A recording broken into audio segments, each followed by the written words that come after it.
akan melaksanakan patroli udara mengantisipasi tanaman ganja.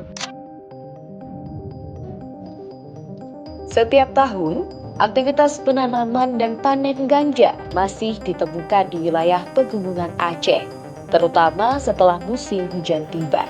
Untuk mengantisipasi hal tersebut, Kapolda Aceh Irjen Pol Dr. Andus Marzuki Ali Basyah MM menggelar patroli terpadu melalui jalur udara dan darat, menjangkau lokasi-lokasi yang sulit diakses.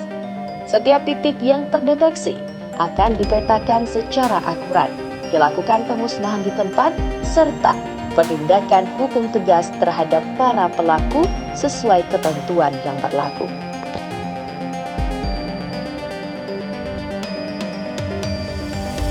Aceh Metuah menuju Aceh Besok.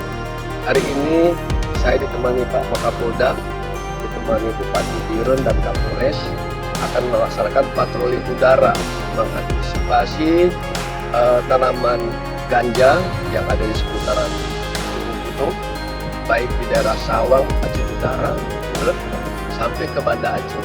Dari patroli udara ini kita mengantisipasi dengan ada bulan puasa mereka nanti bulan puasa bekerja.